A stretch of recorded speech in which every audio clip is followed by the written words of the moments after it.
In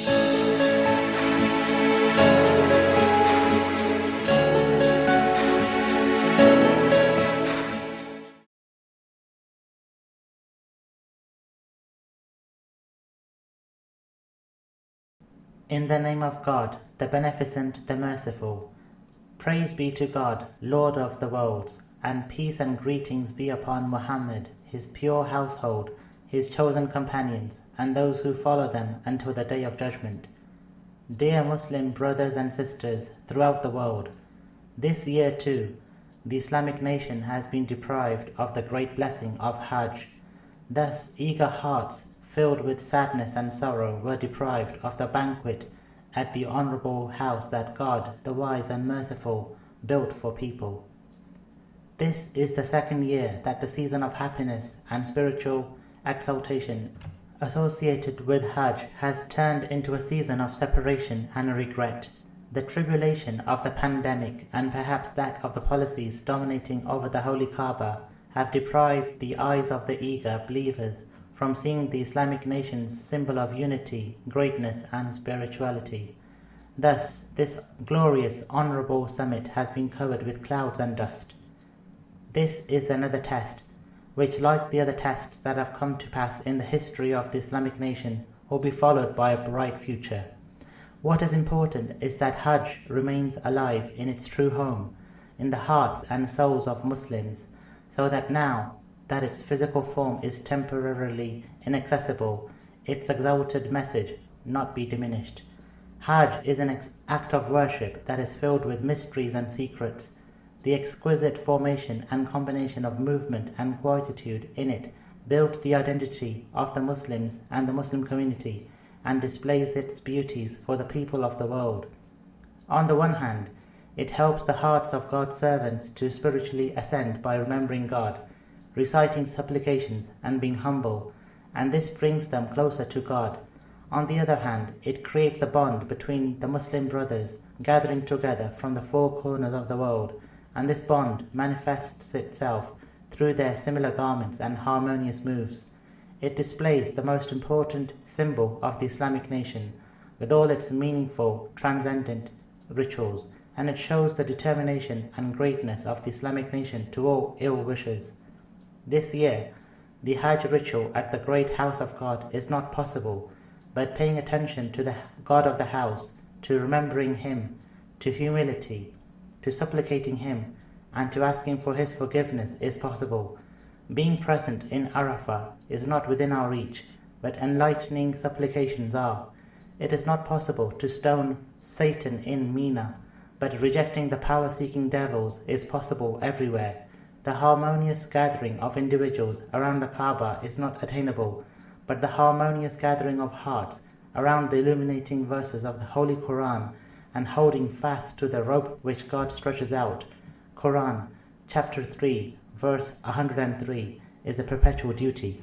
We, who are the followers of Islam and who enjoy a large population, vast lands, countless natural resources, and nations that are aware and awake, must build the future with our assets and resources. Over the last 150 years, Muslim nations have not had any role in deciding the fate of their countries and their governments.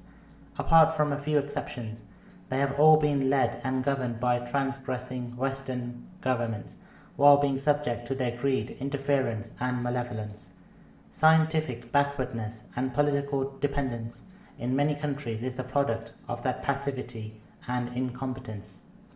Today, our nations, our youth, our scientists, our religious scholars, our civic intellectuals, our politicians, our political parties, and our people must make up for that dishonorable, embarrassing past.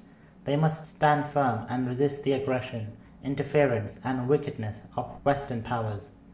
All that the Islamic Republic of Iran is saying that has caused the world of arrogance to become despondent and infuriated is actually an invitation to this kind of resistance. This is a resistance in the face of the interference and evil of America and other transgressing countries, so as to take the fate of the world of Islam in one's own hands by relying on Islamic teachings. Naturally, America and its cohorts are sensitive about the word resistance and have decided to show all kinds of hostility to the Islamic Resistance Front. Some regional governments' cooperation with them is a bitter reality that strengthens those malicious acts as well. The straight path shown to us by the Hajj rituals, by Say, Tawaf, Arafah, Jamarat, and the jubilance and unity in Hajj is to rely on God, to pay attention to the never-fading power of God, to have national self-confidence, to believe in struggle and endeavor for religion, to show firm determination when moving forward, and to have abundant hope for victory. The truth of the realities in the Islamic region bolsters this hope and builds up this determination. From another perspective, the bitter events in the world of Islam, scientific backwardness, political dependence, and economic and social problems direct us toward a great duty and an untiring endeavor. Usurped Palestine is calling for our help. Innocent, bloodied Yemen torments every heart. The plight of Afghanistan concerns everyone. The bitter events in Iraq, Syria, Lebanon, and some other countries, where the interfering, malevolent hand of the US and its cohorts is completely visible, is stimulating the zeal and determination of all the young people. On the other hand, the emergence of the resistance forces throughout this sensitive region, the awakening of nations, and the motivation of the young, enthusiastic generation is making hearts overflow with hope. Palestine is wielding the sword of Quds in all its territories. Quds, Gaza, the West Bank, the 1948 lands, and the Palestinian camps all rose up and bravely defeated the aggressor over the course of just 12 days. Yemen, which has been besieged and alone, has endured 7 years of war, crimes, and the murder of innocent people by the evil, stone-hearted enemy. It has not surrendered despite a lack of food, medicines, and other basic needs. On the contrary, Yemen has perplexed the enemy with its power and ingenuity. In Iraq, the resistance forces are pushing back the occupying US and its puppet Daesh. With their loud cries, they are eloquently expressing their firm decision to confront every act of interference and malice on the part of the US and its cohorts. The American propaganda effort to distort the will, demands, and actions of the brave youth and forces of the resistance in Syria, Lebanon, and other countries, and to ascribe them to Iran or any other reference point, is an insult to those valiant, vigilant youth, and this stems from America's deep ignorance about regional nations.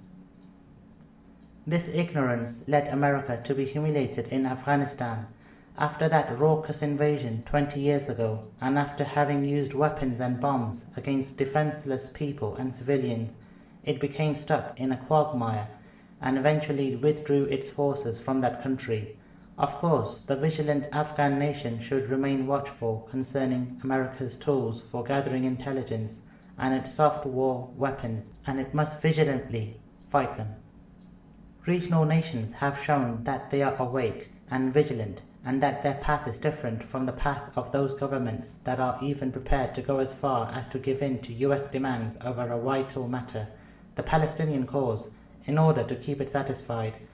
These are governments that overtly and covertly create ties of friendship with the usurping Zionist regime. In other words, they deny the right of the Palestinian nation to their historic land. This is an act of stealing Palestinian assets. They did not find it sufficient to ransack the natural resources of their own countries, and they are now ransacking the resources of the Palestinian nation. Brothers and sisters, our region and the swift, diverse events taking place in it are an exhibition showing us lessons and examples. On the one hand, we can learn the lesson of gaining power using resistance against the transgressing aggressors. On the other hand, we can learn the lesson of humiliation that results from submitting to them and showing weakness. The true divine promise is assistance for the fighters in the way of God. If you aid the cause of Allah, He will aid you and plant your feet firmly.